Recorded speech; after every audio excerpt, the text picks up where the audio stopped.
अब फखर जमान को फवाद साहब चैंपियंस ट्रॉफी वाली इनिंग्स खेल के दिखानी चाहिए। आपको याद होगा कैच ड्रॉप हुआ था और उसके बाद उन्होंने शानदार सेंचुरी की थी।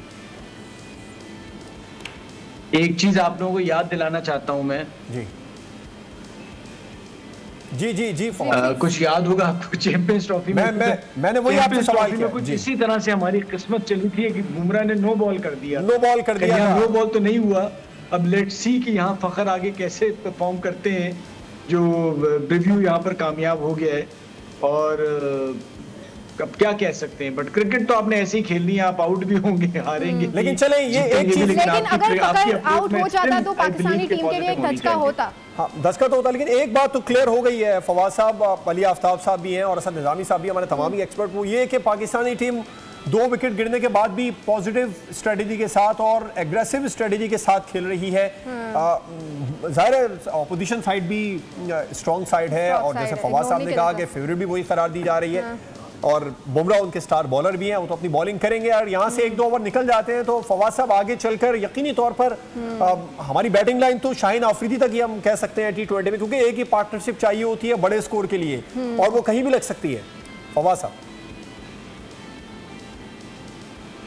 सॉरी, मुझे आवाज क्लियर नहीं आई भाई। मैं ये कहना चाह रहा था कि T20 में एक ही पार्टनरशिप चाहिए होती है, वो कहीं भी लग सकती है। पाकिस्तान की बैटिंग लाइन तो अगर देखा जाए तो शाहीन आफरीदी भी T20 में हिट लगा लेते हैं, तो फहीम अशरफ तक तो कंफर्म हमारे पास बैटिंग है 7-8 नंबर तक।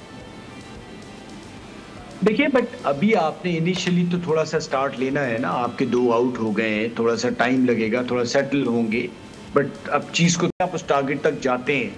नीचे जब बात चली जाए तो कल हमने बांग्लादेश का भी देखा कि जी 5 आउट जल्दी हो गए तो 140 रन तक हुए।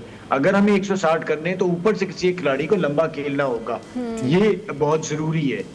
सारी चीजें अपनी जगह, लेकिन एक प्लेयर को थोड़ा लंबा खेलना होगा।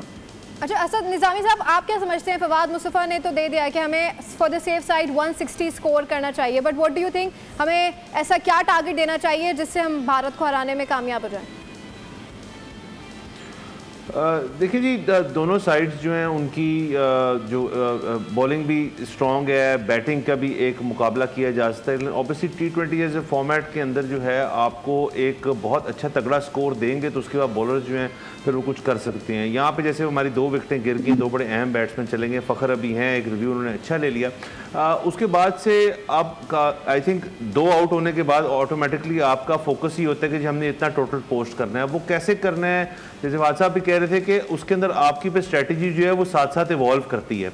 अब किसी एक को टिक के खेलना पड़ेगा, उसके अलावा बाकी जो है वो करेंगे। लेकिन मैं बाय द वे एक बात करना चाह रहा हूँ कि मैंने क्योंकि माजी में भी बहुत T20 मैचेस देखे हैं और स्पेशली जिसके अंदर बाबर और रिजवान जो थे वो एक बड़े कॉन्क्रीट किस्म के आपके प्लेयर्स माने जाते थे। मुझे ये टीम जो है ये ऑटोमेटिकली ये मैच देख के बहुत डिफरेंट लग रही है, क्योंकि इनकी जो अप्रोच है वो वाली नहीं है कि जी 1 विकेट गई, 2 विकेट गई, अब फुल डिफेंसिव खेल लें, अपनी स्ट्रेटजी चेंज कर लें, अपना प्लान से हट जाएं। ये यहाँ पे लग नहीं रहा। ये प्लेयर्स जो हैं ये अभी भी एक अग्रेसिव किस्म की, ऑफेंसिव किस्म की, मैं कहता हूँ अगली बॉल पे 4 आपकी विकेट गिरना शुरू हो जाए, हर सब जो मर्जी होना शुरू हो जाए, कोई फर्क नहीं पड़ता। पाकिस्तानी क्रिकेट जो है वो इस मैच के ऊपर मबनी नहीं है। पाकिस्तानी क्रिकेट का फ्यूचर जो है वो एक स्ट्रेटजी के ऊपर मबनी है जो कि अब फाइनली नजर आ रही है। तो मुझे तो ये मैच देख के सिर्फ खुशी हो रही है कि आप अब अपनी क्रिकेट को फाइनली दुनिया के कैलिबर के साथ इक्वेट कर रहे हैं, वहां लेके जा रही हैं, एग्रेसिव खेल रहे हैं, प्लेयर्स डर के नहीं खेल रहे हैं। यही पॉजिटिव एटीट्यूड है तो ग्राउंड में हमें फतह याब करेगा। इब्तदाई तौर पर पाकिस्तान की 2 विकेटें गिर चुकी हैं।